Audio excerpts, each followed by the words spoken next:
Welcome to Heartfelt Revenge Story. My name is Claire, and I need you to stay with me through every single word of this. I know that sounds dramatic. I know you have 100 other things you could be watching right now, but I am asking you, from the deepest and most honest part of everything I have been through, please stay. Because what happened to me and my daughter on the coldest night of the year is the kind of thing that changes a person permanently. And the way it ended is something I still have to remind myself actually happened. It was 11 at night.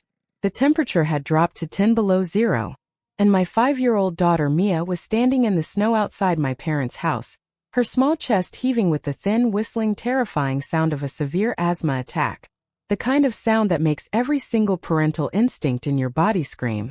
The kind of sound you never forget, not even years later, not even when everything has been fixed and she is safe and breathing easily beside you.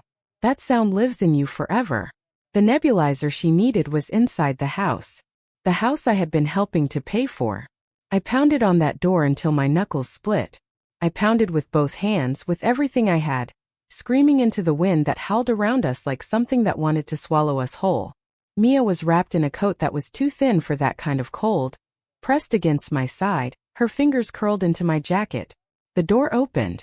Just an inch. Warm yellow light spilled out onto the snow. It hit Mia's face and I thought, thank God, finally. But then I looked up and I saw my father, Raymond, standing in that gap, and the relief died instantly. He was not looking at us with concern. He was not looking at his granddaughter struggling to breathe with anything resembling human compassion.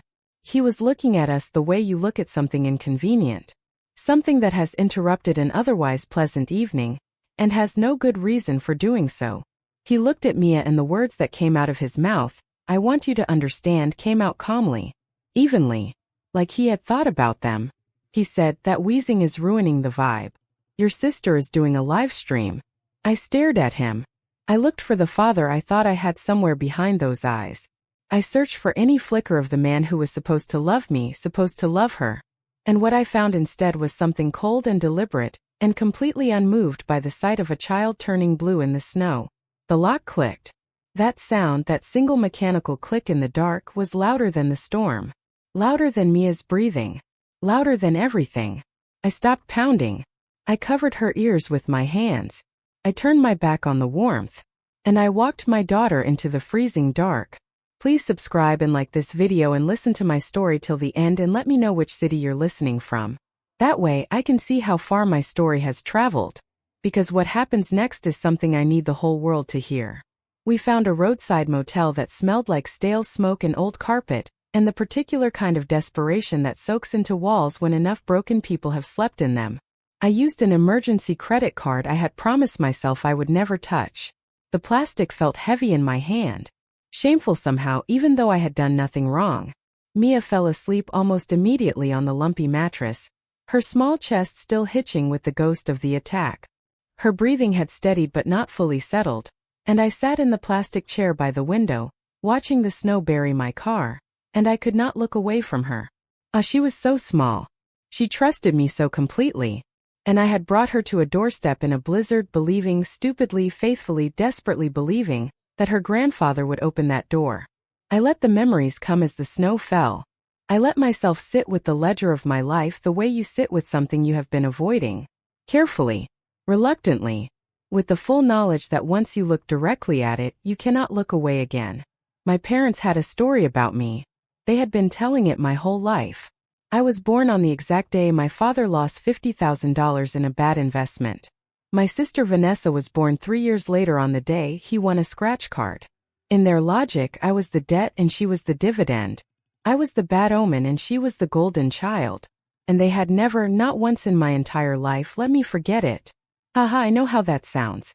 I know it sounds like something from a movie about people who are too dramatic to be real. But this was real. This was breakfast table conversation. This was the air inside that house for as long as I could remember. But the story that really built the cage, the story that I lived inside for 13 years without fully understanding what it was, started the day I turned 16. I was in a hospital bed. My left leg had been shattered in 3 places in a car accident that was not my fault. I was in the kind of pain that makes the walls pulse. And I was waiting for my mother, Linda, to walk through that door and tell me I was going to be okay. She did walk through the door. She stood at the foot of my bed, looked at my leg like it was a personal insult, and let out a long, slow sigh that seemed to deflate the entire room. Of course you broke it, she said. You break everything, Claire. You just cost us our retirement. I was 16 years old, lying in a hospital bed with a shattered leg, and those were the first words my mother said to me. That sentence became the cage. They told me the insurance company had denied the claim. They told me they had taken out massive loans to cover my surgery. They told me I owed them my life, and I believed them because I was 16 and in pain and they were my parents, and you believe your parents. I let that guilt drive me like a whip for 13 years. I stayed with me through every decision, every sacrifice.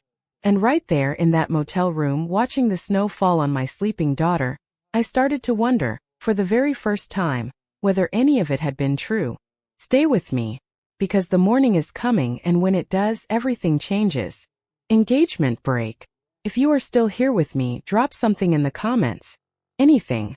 Tell me you are listening. Because this next part is where I stopped being someone who absorbed punishment and started being someone who asked questions. And those questions cracked the whole thing open. If you are just finding this story, please go back to part 1. You need to know where we have been to understand how far we are about to go. The guilt had a shape. That is the thing I never expected. I always thought guilt was just a feeling, vague and heavy and shapeless, the kind of thing you carry around without being able to put it down. But sitting in that motel chair at 3 in the morning, with my daughter breathing unevenly beside me and the snow erasing everything outside, I realized that the guilt my parents had built around me had a very specific architecture. It had walls and a floor and a ceiling. It had a door that only opened from the outside. $2,000 a month. Every single month for 13 years. I had sent them $2,000 every month while eating expired bread to make rent. While skipping my senior prom to work double shifts at a diner that smelled like grease and burnt coffee.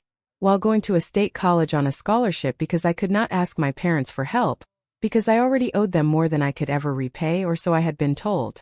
Meanwhile, my sister Vanessa was driving a Mercedes they leased for her. She had launched 3 different fashion businesses in the past few years. Every single one had failed within months. And every single one had been funded by my parents, the same parents who told me they had gone into debt to save my leg. The same parents who told me money was tight. The same parents who received $2,000 from me every single month. The same parents who had just stood in a warm doorway and watched my daughter gasp for air in a blizzard. I looked at Mia sleeping, and something shifted in me. Not anger, not yet. Something quieter and more dangerous. Clarity. The debt was never real. I had spent 13 years paying a mortgage on a house I was not allowed to enter. I had been funding the lifestyle of a sister who watched me get kicked out into a snowstorm. The guilt that had crushed me and shaped me and driven every decision I made was not a burden I had been born with. It was a weapon, carefully constructed, deliberately maintained, designed to keep me small and compliant and grateful for whatever scraps I was given. But that was not the part that finished it. That was not the thing that finally killed the last remaining thread of love I had been holding on to. That happened 2 minutes before we were pushed out the door. I was upstairs stuffing Mia's clothes into a garbage bag, my hands shaking so badly I could not close the ties. My mind was trying to calculate how cold it was outside, whether Mia's coat was thick enough where we could possibly go. And then I heard voices in the hallway. I heard Vanessa, that soft, practiced sound she made when she wanted something. That particular combination of sniffling and wounded sighing that she had been deploying since childhood like a professional tool. She was talking about her aura, about a recent breakup that had damaged her energy, about needing to heal. And then I heard my father's voice. Soft, gentle. The voice he used with her and only ever with her. The voice I had spent my entire childhood wondering if I would ever hear directed at me. "Here, princess," he said. "Take this. For $1,000. It is enough for that healing retreat you wanted. Go find yourself. You deserve peace." Vanessa sniffled. And then, to her credit, there was the briefest hesitation. "What about Claire?" she said. "Is she not broke?" And Raymond said the sentence that rewired my brain completely and permanently. "Do not worry about your sister," he said. "She is used to struggling. It is her natural state." Used to struggling. Her natural state. I sat frozen in that upstairs room, holding a garbage bag full of my daughter's clothing. And I understood something that I cannot fully explain except to say it felt like a light being switched on in a very dark room. He did not see my years of hard work as strength. He did not see my resilience as something admirable. He saw it as a permission slip. He believed I was built to absorb pain so that Vanessa could float above it. He had taken $4,000, the money I had scraped together $20 at a time from my grocery budget over 2 years, the money set aside for Mia's leg specialist, and handed it to my sister for a holiday. But it was what he said next that destroyed everything. He had come into my room earlier, before all of this, claiming he was looking for stolen property. He had gone directly to my closet. He had found the coffee tin where I kept the cash, popped the lid, and counted the bills right in front of me, licking his fingers as he flipped through the money I had starved myself to save. "Consider this back rent," he said. "I pay the mortgage," I told him. "I pay the electric bill." He did not blink. He said I should have thought about that before I brought bad energy into his house. I stood up from the motel chair. I walked to the small wobbly desk in the corner and opened my laptop. The daughter who begged for crumbs was gone. She had died in the snow outside that yellow light door. And she was not coming back. The woman who sat down at that desk was a senior compliance officer. She spent her professional life auditing corporations, tracking missing assets, following the paper trail that liars always leave behind. She hunted fraud for a living. And for the first time in her life, she was going to audit her own family. Stay right here. Because what I found in those records changed everything, and it is about to change everything for you too. Has anyone in your life ever used your resilience as an excuse to take more from you? Has anyone ever told you that you were built for struggle like that was supposed to be a compliment? Tell me in the comments. I want to know I am not the only one who lived inside that particular kind of cage. People think audits are boring. They picture spreadsheets and stale coffee and rooms full of people staring at numbers without blinking. And yes, sometimes it is that.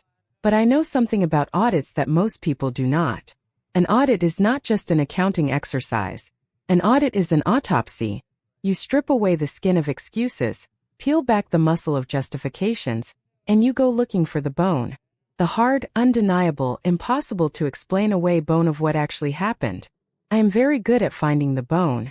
The next 3 weeks were survival in every sense of that word. I found a cheap, drafty apartment on the edge of the city. The kind of place where the heating works on its own schedule and the floorboards have opinions about being walked on. I enrolled Mia in a new school. I went to work every day with a composed face and a carefully maintained professional posture, smiling at colleagues, answering emails, sitting in meetings, while inside I was running the quietest, most methodical investigation of my life. Every evening I checked the mail. I want you to understand that I did not do anything illegal. Not one thing. I did not hack into anyone's accounts. I did not break any rules. What I did was use the bureaucracy that already existed and that my parents had never bothered to understand. I filled out a standard request for my own archived medical and insurance records from the National Claims Database. I had every legal right to those records. They were mine. They had always been mine. I submitted the paperwork. I waited. And on a Tuesday the envelope arrived. It was thick and white and heavy in my hands. I sat at my second-hand kitchen table with Mia asleep in the next room, and I looked at that envelope for a long moment before I opened it. My pulse was doing something irregular. My hands were steadier than I expected. I sliced it open. I pulled out the settlement disbursement record dated November 2010. I read past the medical codes, past the clinical language describing permanent tibial fracture and reduced mobility. Past all of it until I reached the bottom line. Total settlement amount: $120,000.45. Status: paid in full. I set the paper down very carefully on the table. They had not been denied. There had been no denied claim. There had been no debt. There had been no loans taken out for my care. The insurance company had paid. $120,000 had been paid out to my parents as guardians of a minor, meaning that money was legally mine, and they had cashed that check and told a 16-year-old girl lying in a hospital bed that she had just destroyed their retirement. I flipped the page. There was a photocopy of the check, made out to Raymond and Linda Morris, guardians of minor. On the back, my father's signature. Bold, arrogant, written in blue ink by a man who had never imagined not for a single second, that his daughter would one day be sitting at a kitchen table pulling this document out of an envelope. But I was not finished. A settlement proves they received money. It does not prove what they did with it. They could argue they spent it on my care, on rehabilitation, on specialist appointments. I needed something more. I needed the connection that closed the loop completely. I opened my laptop and logged into the county clerk's public records portal. Property deeds are public information. Mortgage records are public information. Anyone can look them up if they know where to look and what they are looking for. I pulled up the complete transaction history from my parents' house. I scrolled to December 2010, 3 days after the insurance settlement check had been cashed. Transaction type: mortgage satisfaction. Principal payoff. Amount: $120,000.45. I stared at the screen until the numbers blurred. It was not approximately the same amount. It was not in the same ballpark. It was penny perfect. Down to the last cent. My settlement, the money paid out for my broken 16-year-old leg, had been used to pay off the mortgage on their house. Ha ha ha, and you know what the most unbelievable part is? They had spent 13 years after that collecting $2,000 a month from me. $2,000 a month from the person whose money had already paid for the house they were living in. They had made me pay rent on a house I already owned. I did not feel sad anymore. I felt something settle over me that I can only describe as armor. Cold and solid and perfectly fitted. The kind of clarity that arrives when you finally stop hoping that the story you have been told is true, and accept the story that the documents are telling you instead. I printed everything. I put it all in a crisp manila folder. I was not the ungrateful daughter anymore. I was not the bad omen. I was the landlord. And it was time to have a very specific conversation. Do not go anywhere. Because part 4 is where I set the trap. And watching it close is something I will remember for the rest of my life. I need you to comment right now and tell me what you are feeling. Because I am sitting here telling you this story, and even I cannot fully believe the numbers matched that perfectly. $120,000.45. Not one penny different. Comment below. Are you still with me? I needed a witness. Not just any witness. I needed someone whose authority my parents could not dismiss. Someone they could not talk around, charm past, or gaslight into uncertainty. Someone who would sit across from them and make them feel, for the first time in their lives, genuinely accountable. I went to Dr. Margaret Vance. She was the director of the Compliance Institute where I worked. The kind of woman who walked into rooms and made the temperature drop slightly, not because she was unkind, but because she had seen too many people try to bend the truth and she had absolutely no patience for it. Most of the staff was quietly terrified of her. I had always respected her deeply. I laid the folder on her desk. I did not cry. I had promised myself I would not cry in that office, and I kept that promise. I walked her through the timeline with the same voice I used in professional presentations. The accident. The settlement. The mortgage payoff dated 3 days later. 13 years of monthly payments from a daughter who had been told she owed a debt that never existed. Dr. Vance looked at the documents for a long time without speaking. When she finally looked up, her expression was not pity. It was not shock. It was the particular expression of someone who has spent a career in compliance and has just seen a textbook case laid out in front of her with perfect documentation. This is constructive trust fraud, she said. In this state, if a guardian uses a minor's funds to purchase property, that property legally belongs to the minor. I know I said, I want it back. But I need them to admit it. I need a signed confession that connects the money to the house. Dr. Vance leaned back in her chair. What do you need from me? A venue, I said. And an authority figure they will not question. The trap itself was simple, clean, powered entirely by the two things my parents had always been most reliably driven by. Greed and ego. I called them. I made myself sound small. Exhausted. I let my voice carry the particular quality of someone who has been beaten down enough to come crawling back. And I told them I had hit rock bottom. That I was applying for a victim's assistance grant, $300,000 to cover Mia's extensive upcoming surgery. And that there was one complication. The committee required verification that my original guardians had been financially responsible with prior funds. That without that verification, the grant could not be approved. I paused. But I said quietly, There is a retroactive fiduciary stewardship bonus for guardians who cooperate and sign the documentation. $50,000 paid directly to them. I heard my father cover the phone. I heard the muffled sound of him whispering to my mother. And this is the part that still makes something complicated move through my chest. Not because I felt sorry for them, but because in that moment I could hear exactly how little they had ever thought of me. The whispering lasted less than 30 seconds before he came back on the line, voice arranged into something magnanimous and generous. "Fine," he said. "We will come in. One last time." They arrived right on time. Sunday best. My father in a suit that was slightly too tight across the shoulders. My mother in her church pearls. And Vanessa beside them, scanning the lobby of the Compliance Institute with the expression of someone mentally pricing the furniture. Dr. Vance met them in a glass-walled conference room. All clean lines and quiet authority. A document lay face down on the table. My father could not stop glancing at it. "Please have a seat," Dr. Vance said. "We need to verify custodial history before the fiduciary bonus can be released." My father smiled at the corner camera. He actually smiled at the camera. "We are happy to cooperate," he said. "We always put our children first." I sat quietly and watched him perform. "Did you receive insurance settlement funds in 2010? Dr. Vance asked, pin-poised. "And can you confirm under penalty of perjury that those funds were used to secure household stability for the minor in your care?" Raymond straightened in his chair. He puffed up.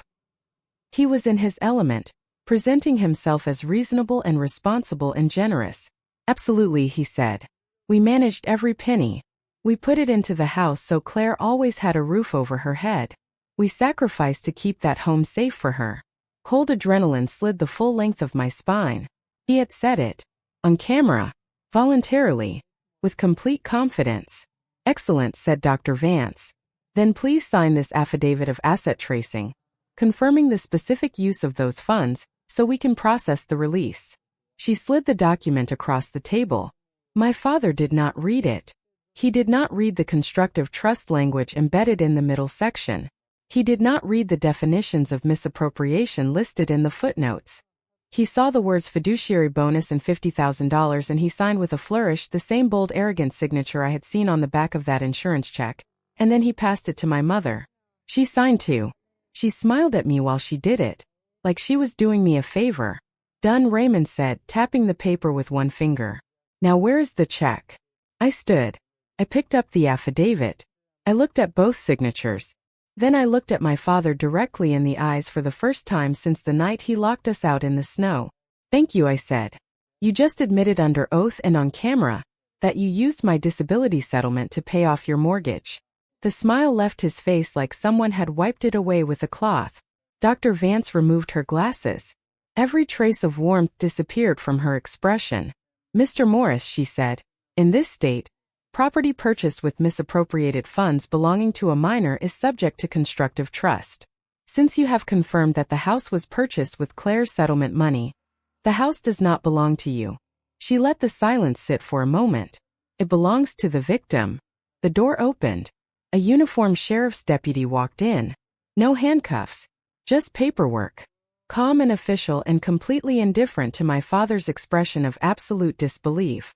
"Mr. and Mrs. Morris, I am serving you with a temporary restraining order on asset disposal and a notice to quit for trespass." "Trespass?" My mother shrieked. "It is my house." "Not anymore," I said. "You are squatters in my property, and I am evicting you.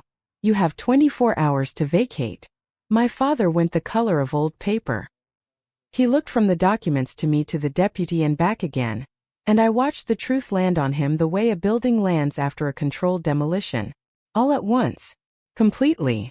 With nowhere to go. And then Vanessa stood up. Her eyes were sharp and her voice was cold, and she was not looking at me. She was looking at them. Because Vanessa, above all things, was a person who knew how to protect herself.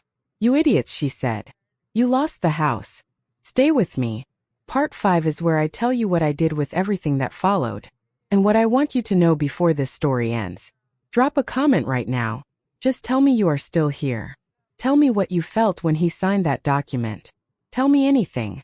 Because I shared the hardest parts of my life in this story, and I want to know it found the right people.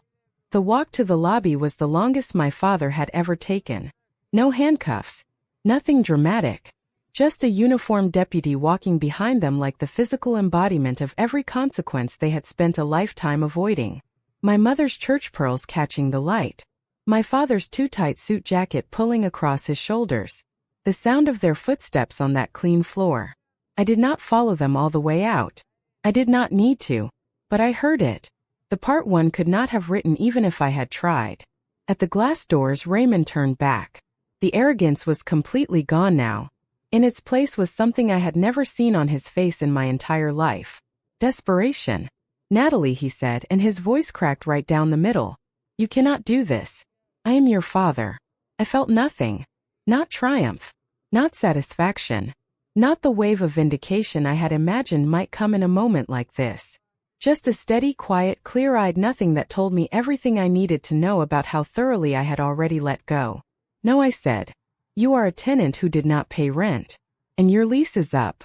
I turned to walk away. And then came the moment I could never have anticipated. Raymond reached for his golden child. He turned to Vanessa, the one he had always protected, always chosen, always funded. He turned to her the way you turn to the only person you believe will always be in your corner. "Jessie, honey," he said, voice soft and pleading in the way it had only ever been soft with her. "Bring the car around. We will stay with you until this blows over." Vanessa did not move. She was looking at her phone. The sheriff's deputy had emailed her a digital copy of the lawsuit as a named interested party, and she was reading it with the focused, self-preserving attention of someone who has just calculated exactly what association with this situation will cost her. She looked up. Her face was set. "You committed fraud," she said flatly. "You signed a confession. I have a brand. I cannot have this attached to me." "We did this for you," my mother cried. "I did not ask you to get caught," Vanessa said. And then she walked out. Through the glass doors and into the afternoon light, without looking back, without slowing down, leaving them standing on the pavement with nothing but their Sunday clothes and a court summons between them. And I know that should not make me feel anything because Vanessa was never my ally either. She was just another person in that house who had benefited from the way things were arranged. But something about watching the golden child walk away without a backwards glance at the people who had sacrificed everything for her approval. Something about that felt like the final punctuation on a very long sentence. I sold the house. I did not go inside to pack or reclaim or make it mine in any emotional sense. It had never felt like mine. It had felt like a place I was tolerated in on a good day and punished in on every other kind of day. I hired a crew to clear it. I listed it the week the eviction was finalized. It sold in 7 days. I took every cent of the equity that my broken 16-year-old leg had paid for, and I started over. Mia's surgery first. The specialist I had been saving $20 at a time to reach. The appointment I had dreamed about while rationing groceries. She came through it so well. She walked into the recovery room with this expression of exhausted, relieved wonder on her face, and she said, "Mama, my legs feel different. I am weeping even telling you that. Even now, my legs feel different." That was worth everything. Every expired loaf of bread. Every double shift at a diner that smelled like burnt coffee. Every month of guilt payments to people who had manufactured the debt. Every single moment of it was paid back in those 5 words from my daughter. After the surgery, I found a condo on the other side of the city. Clean and bright with windows that let in real light and a security system that I chose and that nobody else has the code to. I sat in the middle of the empty living room on the first night with Mia asleep in her new bedroom and I just breathed. In and out. Slowly. Like someone who has been holding their breath for a very long time and has finally remembered that they are allowed to stop. My parents live in a 1-bedroom rental near the highway now. Their credit is damaged in ways that will take years to address. They call sometimes from blocked numbers. I see the missed calls and I set the phone face down and I go back to whatever I was doing. I do not answer. Not because I am waiting for the right moment or planning something or still carrying anger like a coal in my chest. I do not answer because there is nothing left to say. Everything that needed to be said was said in a glass-walled conference room with a sheriff's deputy at the door and a signed affidavit on the table. Tell me in the comments. And if you have dealt with something similar, share your story. You are not alone. Subscribe for more stories about standing your ground and reclaiming your life. because I mean that with everything I have. You are not alone. The people who hand you a false debt and watch you spend your life paying it down, they are counting on your love. They are counting on your hope that one day, if you are patient enough and good enough and quiet enough, they will finally see you. They are counting on you never asking to see the paperwork. Ask for the paperwork. Not always in the literal sense, but in the sense of refusing to carry weight you did not choose and were never supposed to hold. In the sense of understanding that guilt, real guilt, is something you earn through your own actions. Not something that can be installed in you on the day you are born by a parent who lost money on a bad investment. Last night it snowed again. I sat at the window and watched the flakes drift past the glass. Mia was asleep in her room, breathing easily, her legs stretched out under a warm blanket, no longer curling inward, no longer carrying the structural burden of an injury I was never allowed to properly address.